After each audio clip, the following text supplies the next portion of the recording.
Our mentor story this week is called The Night Tree, and we will be doing a compare and contrast of the Christmas tradition that this family in the story and your own family have. So let's read the story first, and then we will talk about family traditions at Christmas time or holiday times. This is called The Night Tree by Eve Bunting. And here you can see the title page. The family is getting ready to load up their truck, and they're off on an adventure.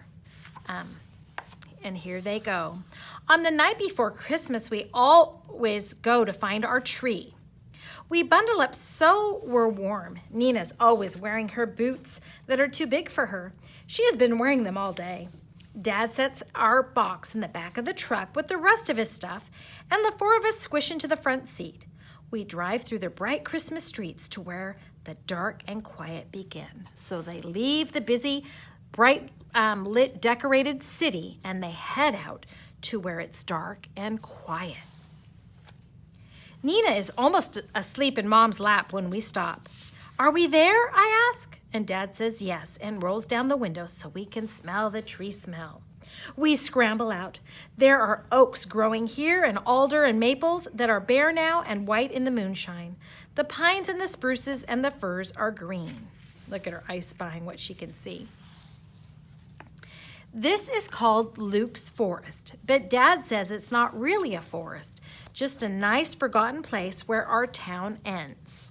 So the family goes out every year for their Christmas tree, which is in Luke's Forest at the edge of town. Dad goes first on the path between the trees, carrying our box and the big red lantern. Mama and Nina go next, holding hands, and I come last with the blanket. So Dad leads the way so that they can see where they're going. It hasn't snowed yet.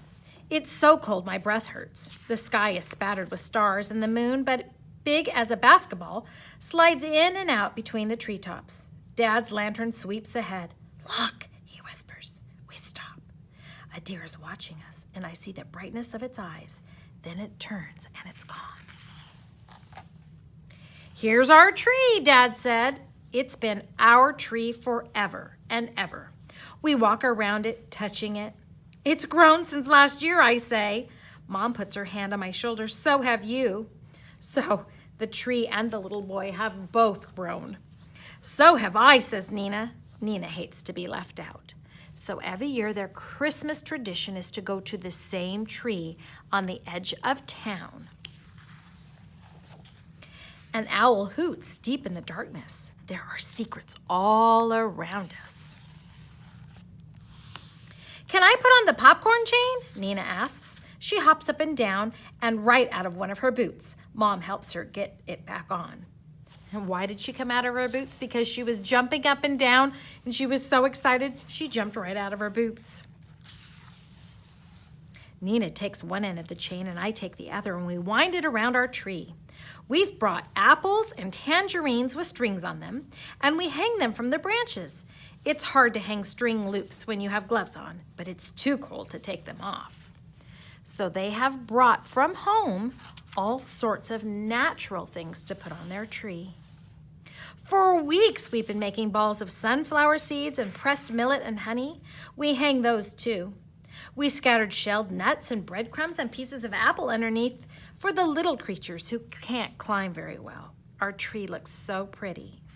So again, the family's Luke Forest tradition is to go to the same tree every year and decorate it with all sorts of natural things for all the animals to eat.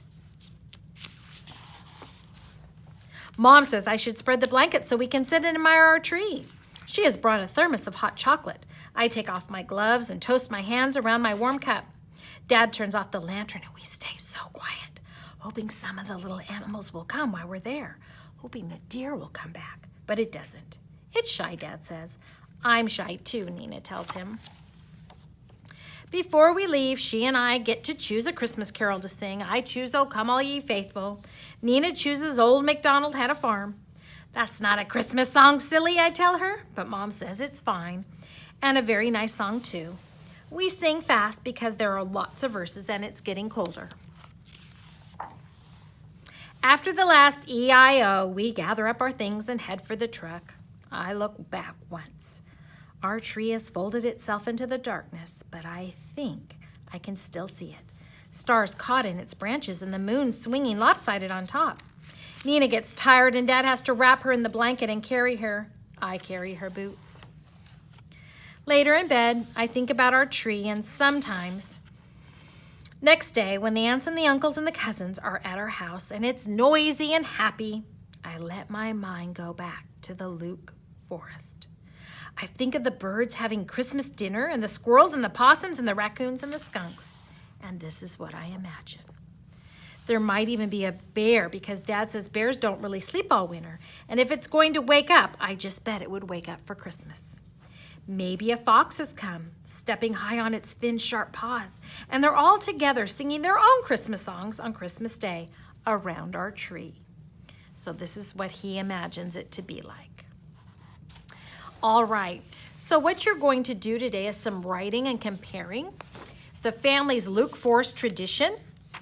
You're going to write the family's Luke Forest tradition is to, and then describe what they did every year as a family. Tell me what they did, give some details into that.